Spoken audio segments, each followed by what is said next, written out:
Okay, good morning po at good day mga ka-Elexer. Welcome back to my channel again. Sa mga hindi pa po nakasubscribe, pakiclick naman po ang subscribe button at ang notification bell. Okay, our topic for today, bakit hindi ako gumamit ng 2050 sa aking KLX 150? Ano nga ba mga dahilan? Nasubukan ko po one time na sales stock ako ng isang langis na 2050 na Kenkoy oil. Kenkoy, hindi natin sasabihin na pangalan, baka mademanda tayo. Sabi, napakaganda raw. So, curious kami, di ba? Bumili kami. Tinesting po namin sa aming mga motor. Testing namin sa Sniper, tinesting din namin sa Mio. Ang nakita ko naging problema po sa Mio, yun lang is na 2050 na yun, hindi po kinaya yung high RPM. Ibig sabihin, na-sales to kami. Maganda raw eh. Ang nangyari, naubos po yung cracker arm tsaka camshaft ng Mio. Hindi niya kinaya. Samantala ng dati, hindi po nasisira yung makina. Hindi pa sinasarinan ng langis na yun. Kung nasarinan po nun, doon po nasira. Okay, tapos ito, sinubukan namin sa aming KLX, sa Sniper muna, Sniper 135 sinubukan namin, ayun, okay, nung malamig, nung uminit na po yung makina, mahirap na, pangit na pong ikambyo, pangit na po yung clutch. Okay, tapos ito sa KLX na po, sinubukan na po namin sa KLX, ganun din po, pag mainit na po yung makina, matigas pong ikambyo, pangit po yung bitawan ng clutch. Yun. Tapos ano ba gamit ko lang sa KLX ko? Ang gamit ko lang po lang is, okay, ito lang ginagamit ko. Minsan yung mas mahal dito, kaso yung mas mahal dito may 10W40. Ayan, itong 20 hindi po alam ng iba to eh. Yung 20 hindi nila alam, para sa low temperature to, low ambient, yung cold start tulad sa umaga. Ayun, mas mababa yung number ito, mas maganda po. Kung may makikita nga ng 5W40, mas maganda po yun eh, kasi mas umakit kagad yung langis, madaling makasirculate. Ito naman 40, pag na-reach yan yung operating temperature, yan na po yung gagana ng viscosity. Kaya po sinabi na multigrade na langis, kaya sinabi multigrade. Ito good to, subukan namin to. Wala lang ako budget pang motul eh, medyo mas mahal yung polysynthetic.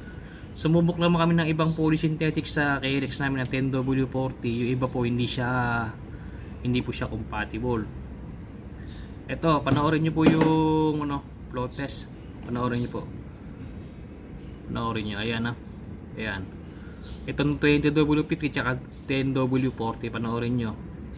Pansinin nyo, mas mabilis gumalaw yung bulitas kasi mas thicker oil ka. Mas mabilis ang lubrication na yun. Yung sa 20W50, ayun po, pansinin nyo, mabagal, di ba?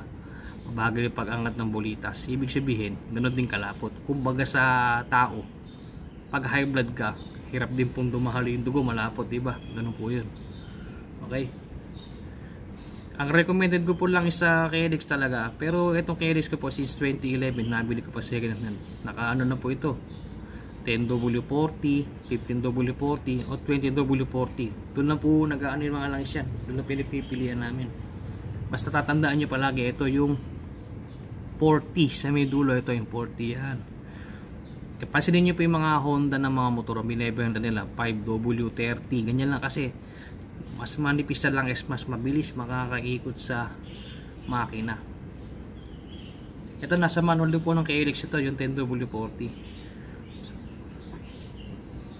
Kung mahahanap kayo na Shell, yan, Shell, di ko ina-advertise po, may Shell, Motul, yung Shell Advance po, hanapin nyo yan, Shell, Motul, yung kung may makikita kayo tapo na original, huwag maglipeke, tapos yung liquid moly, mahal lang pero maganda. Basta palagi yung titingnan, may nakalagay po na Jaso MA, ibig sabihin ng MA para po sa motor na may wet clutch na mga dekambyo. Huwag kayo bibili na may Jaso MB. Yung iba po nilalagay langis po ng scooter, hindi po pwede. At may slide po clutch lining nyo, for dry clutch lang po yun. Basta tatandaan nyo yan, Jaso MA2 yan, may nakalagay po dyan. Tapos syempre yung nakalagay na 4T o ibig sabihin nun 4-stroke motorcycle oil. Yan po ang palagi nyo hahanapin, 4stroke motorcycle oil. Hindi po diesel engine oil, hindi po gasoline engine oil na pangapansasakyan, ang motor po. Kasi po ang langis po ng motor ay may mga additives po yan na nakadesign para sa makina natin. Ang motor po mas mataas mag RPM kaysa sa mga 4-cylinder engine pataas. Mababa lang po mag RPM mga 4 hindi katulad sa motor. Kaya madalas tayo mag change oil, minsan 1,000 km, 1,500, 800. Pero ako mas recommended ko mag change oil ka ng every 1,000 or 800. Mas safe, mas mura pa yung langis, di ba? Kesa magpagawa kayo ng makina, di ba? Mas mura lang mahal ang piyesa, magkano lang langis. Kita nyo po yung KLX ko, 2011 model pa po yun, pero yung makina hindi pa po nabibiyak overall. Ang nabuksan lang po namin doon is yung pangitaas, yung head tsaka block, kasi nagpalit nga po ng block, pero yung pambaba po nun, yung bottom, hindi pa po nabibiyak yun. Alaga lang po sa langis change oil. Pag binuksan yung makina ko, malinis, walang sludge. Tsaka po yung mga tamad mag change oil, ayan po, dyan nagkakaproblema yung sludge. Tsaka yung naghahalo ng additives, ako hindi ko po recommended, lalo na pag tamad ka rin mag change oil, yung mga hinahalo sa langis. Pumili na po kayo ng magandang engine oil, kasi minsan kasama na pala sa langis sa bibili nyo.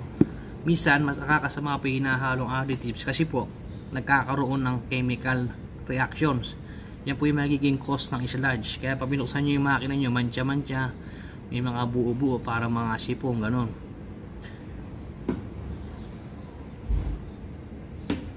Okay, at tapos ang oil filter naman pala nakasukat po ulit ng KLX. Maraming tatanong po nito, Barako 175 lang po ang kasukat na oil filter. Kaya hindi na rin po ako nagbebenta po niyan, tinuturo ko na lang. Kawawa naman po kasi kung may bibili pa sa akin, magbebenta ako, mas mapapamahal sila, di ba? Magbabayad pa sila ng shipping. Magkano na lang ang replacement na oil filter ng Barako 175? Wala pa pong 100 pesos. Kaya sabi ko sa mga iba, pag may hinahanap sa akin parts na may kasukat naman ng mga sila makakatipid, sinasabi ko na rin po. Pero na lang kung magpa-shipping sila maramihan, sasabay nila. Pero tinuturo ko na rin po yung alternative para makatipid yung ating mga kapwa KLXer. Tapos yung spring po na luma, ililipat nyo naman po doon sa lumang oil filter. Ala kasi yung sample dito, hindi pa ako nakapagpalit Masyadong mahal na po yung genuine na oil filter ngayon, nasa 200 plus na, kaya hindi ko na rin mabili. Ang ginagawa ko po, replacement filter na lang. Every change oil, nagpapalit na po ako ng filter para okay, para may peace of mind ka. Yung nasubukan kong good brand ng replacement oil filter, yung Santal ang pangalan. Yan po, hanapin niya, Santal. Yeah, okay yan. Okay, mga GPC yan. Okay, makikita kayo Makoto. Okay, hanggang dito na po ating vlog for today, at maraming salamat po sa ating mga subscribers, followers. Okay, maraming salamat po. Sa mga hindi pa po nakasubscribe, pakiclick na lang po ang subscribe button at ang notification bell. Maraming salamat po.